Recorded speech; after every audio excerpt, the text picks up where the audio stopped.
नमस्कार। शब्दघोष के जनसरोकार में आपका स्वागत है। मैं मोहनलाल मोदी आज बात करूंगा उन परिस्थितियों की जिनके चलते अपराधी, खासकर बलात्कार और बलात्कार के बाद पीड़ितों की हत्या करने के अपराधी बेखौफ है, कानून का भय नहीं है। कारण कभी कभी ऐसे मामले सामने आते हैं जिनसे लगता है कि उनका कोई कुछ नहीं बिगाड़ सकता। शुरुआत करूंगा निठारी कांड से। 2006 का निठारी कांड, नोएडा सेक्टर के एक गांव निठारी का कांड। मामला कुछ यूं है कि नोएडा सेक्टर का एक निठारी गांव था।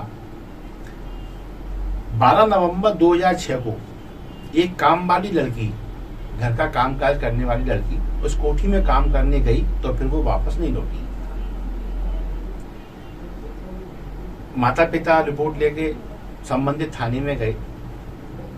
थाने में जैसा कि होता है, यही होता है अमूमन, कि रिपोर्ट नहीं लिखी गई, एफआईआर दर्ज नहीं की गई, लिहाजा ये मामला आया गया हो गया। तभी जिस कोठी में लड़की गायब हुई थी, उस कोठी के पीछे साफ सफाई के दौरान नाले से कंकालों का ढेर मिला, मानव कंकालों का ढेर। बच्चों के कंकाल, महिलाओं के कंकाल, थोड़े बहुत नहीं, ढेर। ढेर का मतलब 20, 30, 40 नर कंकाल, हड्डियों के टुकड़े। अब जांच शुरू हुई। जब जांच शुरू हुई तो फिर उस क्षेत्र के गुमशुदा बच्चे और गुमशुदा महिलाएं, जो रिपोर्ट दर्ज थी वो, और जो रिपोर्ट दर्ज नहीं हुई थी, आवेदन तक सीमित थी, वो हरकत में आ गई। और वो बच्ची जो 12 नवंबर 2006 को काम करने गई और बाहर नहीं निकली, वो फिर हरकत में आ गई। और उस रिपोर्ट पे जब काम होना शुरू हुआ, क्योंकि फिलहाल तो पुलिस के पास ताजी रिपोर्ट वही थी लड़की गायब होने की, तो उसको एफआईआर में दर्ज करके और मामला जांच में शुरू हुआ। और जब जांच में शुरू हुआ तो फिर आवेदन आने लगे, हमारा भी बच्चा गायब हुआ था, हमारी घर की महिला गायब हुई थी। इस तरह से थाने में ढेर लग गया शिकायतों का। अब क्या हुआ, जांच शुरू हुई, डीएनए सैंपल भी लिए गए, क्योंकि लाश तो थी नहीं, हड्डियां बची थी, सड़ गल के वो हड्डियां रह गई थी। तो जिनके सैंपल मैच हो गए वो गिनतियां हो गई, जिनके सैंपल नहीं हुए वो मैच नहीं हुए। लिहाजा लगभग 19-20 लोगों की हत्या का मामला दर्ज हुआ, जिस पर इस कोठी के मालिक पर, जिसका नाम है मनिंदर सिंह पंधेर, और उसका नौकर सुरेंद्र कोहली।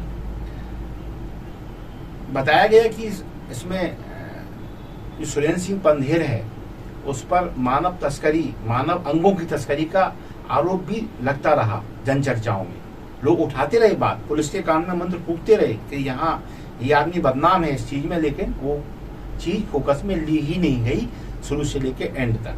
खैर, अब क्या हुआ इसमें कि जब ये दोनों आरोपी बन गए तो इन पे कौन से आरोप लगे? बच्चों, महिलाओं का यौन शोषण और उसके बाद उनकी हत्या कर दिया। बाद में जब पुलिस कस्टडी मिली इन दोनों की, तो ये भी स्वीकार किया कि ये लोग पीड़ितों को मारने के बाद उनका मांस भी खाते थे, मांस भक्षण करते थे, इन्हें अच्छा लगता था। यानी हैवानियत की पराकाष्ठा देखिए कि एक तो महिलाएं, उसके बाद बच्चे, और हत्या के बाद फिर मांस भक्षण। तो कहना चाहिए ना, ये इसे कहते, कुछ लोग कहते विकृति, मनोविकार, लेकिन ये पराकाष्ठा है, ये राक्षसी प्रवृत्ति है। इन्हें हैवान, शैतान ऐसे शब्द भी छोटे पड़ते हैं ऐसे लोगों के लिए। ये चीजें जब सामने आई, पूरे भारत में आक्रोश व्याप्त हो गया। पूरे भारत में ये कांड ने एक बार हिला दिया था भारत को कि हमारे देश में ऐसा भी हो सकता है। खैर, अब क्या हुआ, ये केस सीबीआई के पास भी गया, और जब सीबीआई के पास गया तो मामले में लापरवाही पाई गई। इस लापरवाही में पुलिस की कई लापरवाहियां हैं। केस रजिस्टर्ड होने में कुछ आरोप छूट गए, जैसे मानव अंग तस्करी का सब, और बहुत लोगों ने कहा कि ये जो पंधेर है ये बदनाम है इस चीज के लिए, लेकिन वो शामिल नहीं किया गया। ऐसे गुमशुदाओं की रिपोर्ट लिखने में आनाकानी करना और आवेदन लेके चलता कर देना फरियादियों को, ऐसी कई गलतियां जो पुलिस थाने के कर्मचारियों से, अधिकारियों से हुई, उसमें इन सबको सस्पेंड किया गया। और इसमें एक उल्लेखनीय बात यह रही कि कर्मचारी तो सस्पेंड होते ही रहते हैं, और जो थोड़े बहुत अधिकारी हैं 1 स्टार 2 स्टार 3, ये भी आम बात है, लेकिन इसमें सीनियर अधिकारी भी इसमें सस्पेंड हुए थे इस मामले। यह मामला इतना गंभीर और इतना ज्यादा चर्चित था कि हर आदमी को ऐसा लग रहा था ये तो दोनों हमें मिल जाए तो इन्हें हम अपने हाथ से सजा दे दें, खत्म कर दें इन्हें, इतना आक्रोश था। अब क्या हुआ, जब सीबीआई के मामले हाथ में ये मामला आया तो यहां और गजब हो गया। गजब क्या हुआ कि सीबीआई ने पंधेर जो मालिक है उस कोठी का, उसको दोषमुक्त कर दिया। और जब ये दोषमुक्त हुआ तो कोर्ट ने फटकार लगाई सीबीआई को कि ये क्या मामला है, मतलब ढेर मिल रहे हैं कंकालों के और मालिक दोषमुक्त हो गया और नौकर को उसमें आरोपी धर दिया। तो यानी नौकर सब करता रहा, वो बच्चों का यौन शोषण भी करता रहा, बलात्कार भी करता था, औरतों को बलात्कार करता रहा, उनकी हत्या भी करता रहा, उनके शवों के टुकड़े करता रहा और मांस भी खाता रहा। ये सब काम नौकर करता रहा और मालिक को पता ही नहीं है। ये कहीं संभव है, लेकिन गजब, हमारे यहाँ ये चमत्कार भी होते हैं। ये चमत्कार हुआ और जब फटकार लगी तो फिर इसमें पंधेर जो मालिक है जिसको बरी कर दिया गया था, उसको दोबारा इसमें सह आरोपी, अब देखिए मुख्य आरोपी कौन हो गया, नौकर, और सह आरोपी हो गया पंधेर, और ये मामला आगे बढ़ा। खैर, कालांतर में इन दोनों को फांसी की सजा हो गई। अब देखिए, जो भी सामने गवाह आ रहे हैं, साक्ष्य आ रहे हैं, मामले आ रहे हैं, जांच के निष्कर्ष आ रहे हैं, उनके आधार पर फांसी तो हो गई, लेकिन कहीं कुछ ऐसा लेपूना बना रहा कि ये मामला अधोपतन को भी प्राप्त हो गया। कैसे? वो ये हुआ कि पहले तो यूपी की हाई कोर्ट ने फांसी की सजा को उम्र कैद में बदला। किसकी? अब जो मुख्य आरोपी हो गया था सुरेंद्र कोहली, पहले मकान मालिक जो था उसको दोषमुक्त किया किसने? सीबीआई ने। अब हाई कोर्ट में अब कैसे परिदृश्य वहां उत्पन्न हुए होंगे, उसके आधार पर उत्तर प्रदेश की हाई कोर्ट ने अब की बात नौकर सुरेंद्र कोहली की फांसी को दया याचिका में बदल दी। तो इसमें दो कमजोर पक्ष रह गए। पहला पक्ष वो कि पंधेर दोषमुक्त हुआ, यानी कहीं कोई कड़ी कमजोर केस में थी। दूसरा ये कि उत्तर प्रदेश की हाई कोर्ट को अब जो मुख्य आरोपी बन गया नौकर, उसको भी फांसी की सजा से उम्र कैद पे लाना पड़ गया, यानी केस में पर्याप्त कमजोरी आ गई। और इस पर्याप्त कमजोरी ने आगे ऐसा रूप अख्तियार किया है वकीलों के दांव पेच में कि बीते रोज इन दोनों को दोषमुक्त कर दिया अदालत ने, बरी कर दिया। किस आरोप से बरी हुए ये लोग?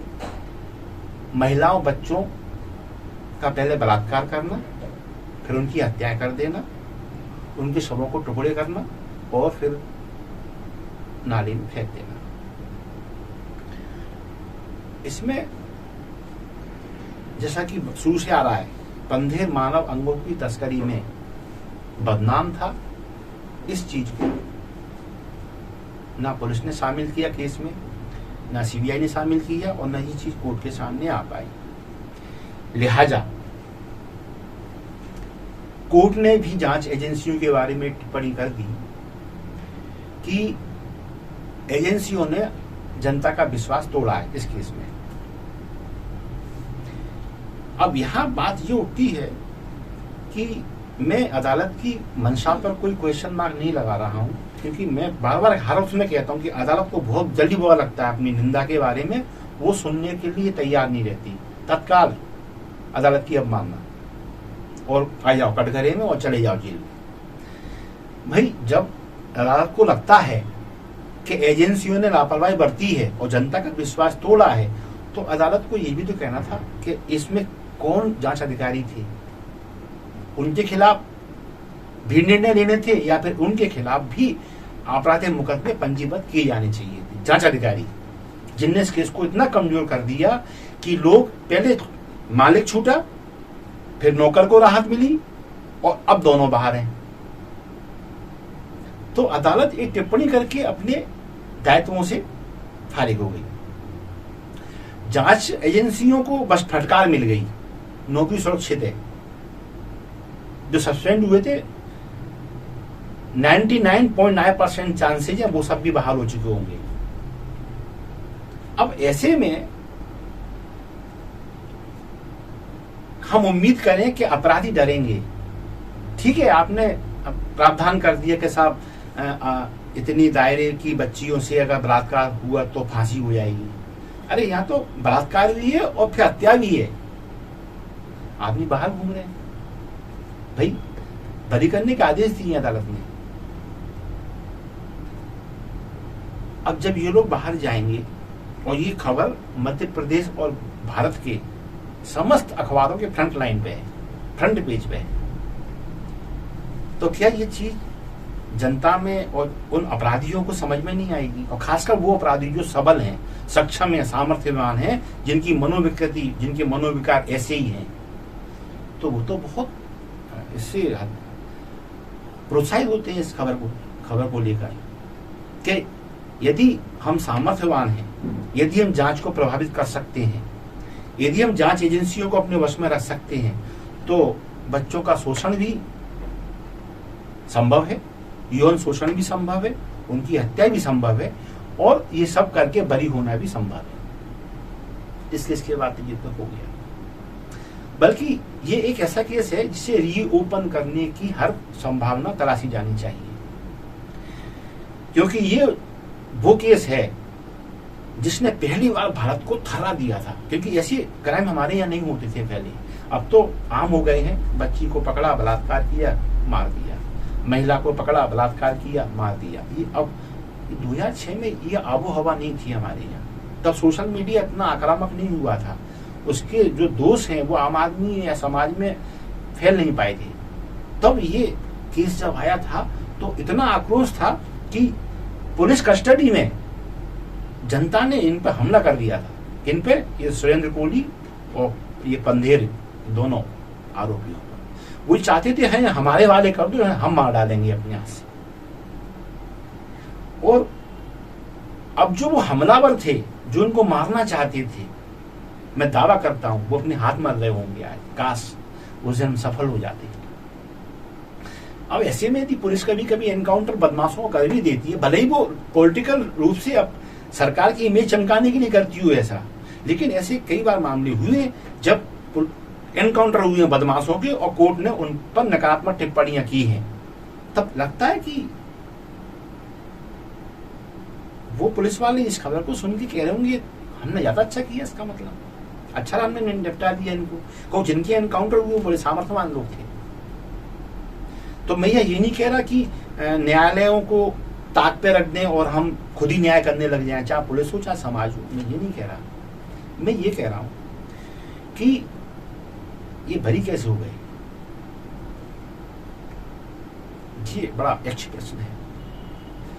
इस केस को रीओपन करके दोषियों को दोबारा कटघरे में खड़े करने की आवश्यकता है। और खासकर अब तो जांच इस बात की होना चाहिए वो कौन लोग थे जिनने पहले मकान मालिक को दोषमुक्त किया, और फिर वो कौन सी परिस्थितियां निर्मित करने वाले अधिकारी थे जिसके चलते हाई कोर्ट उत्तर प्रदेश ने नौकर को भी फांसी से उम्र कैद का बस उसका हकदार बना दिया। और अब स्थिति यह बनी कि दोनों बरी हैं। तो ये केस खतरनाक मोड़ पे आ गया। खत्म होने के बाद अब खतरनाक मोड़ पे ये आया है। इस केस को देखकर, इसे स्टडी करके जो सामर्थ्यवान वर्ग है, जो पढ़ा लिखा वर्ग है, क्योंकि क्रिमिनल भी अब अपडेट हो रहे हैं, चाहे वो आर्थिक अपराध के हो, चाहे वो नैतिक अपराध के हो, चाहे वो सामाजिक अपराध के हो, और चाहे वो इस तरह के बलात्कार संबंधी मामलों के, ये भी एक्सपर्ट हो रहे हैं।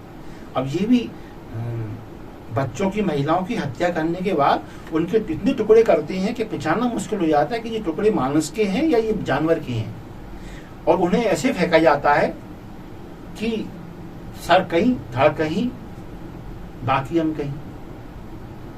ऐसे में ये केस उन लोगों के लिए बड़ा चिंताजनक मामला है, जिनके यहाँ कहना चाहिए परिवार वाले लोग कहना चाहिए, सब परिवार वाले तो हैं। आश्चर्य, प्रबुद्ध वर्ग शांत है इस मामले को लेकर, जबकि जमीन आसमान एक हो जाना चाहिए था। और मैं तो बार बार अदालत से ये करबद्ध प्रार्थना करता हूं कि वो हर चीज में हस्तक्षेप करती है, इसमें हस्तक्षेप करने की तो आवश्यकता ही सीधी दिखाई देती है कि ये केस या तो निरूपण हो या फिर इस बहाने खोला जाए कि इसमें किन किन अधिकारियों ने इस केस की हवा निकाली, किन किन लोगों ने ऐसे इसमें कहना चाहिए परिदृश्य उत्पन्न कर दिए, ऐसे माहौल इसमें खड़े कर दिए जिसके चलते अंततः इन राक्षसों को बरी कर देना पड़ा। बस इसी चिंता के साथ मैं मोहनलाल मोदी विदा लूंगा। फिर किसी मुद्दे के साथ, फिर किसी जन सरोकार के साथ आपके सामने आऊंगा। तब तक के लिए आप सब सुरक्षित रहें, अपना ध्यान रखें, क्योंकि इसके बाद तो यही कहना पड़ेगा, सुरक्षित रहें। बस इसी के साथ मैं मोहनलाल मोदी विदा लेता हूँ। हाँ, एक निवेदन, हमारे कंटेंट आपको पसंद आते हैं और लगते हैं कि ये जन सरोकारों से जुड़े हुए हैं, तो प्लीज इन कंटेंट्स को आप शेयर अवश्य करें, इन्हें लाइक करें, शब्दकोश को सब्सक्राइब करना ना भूलें। धन्यवाद, जय हिंद।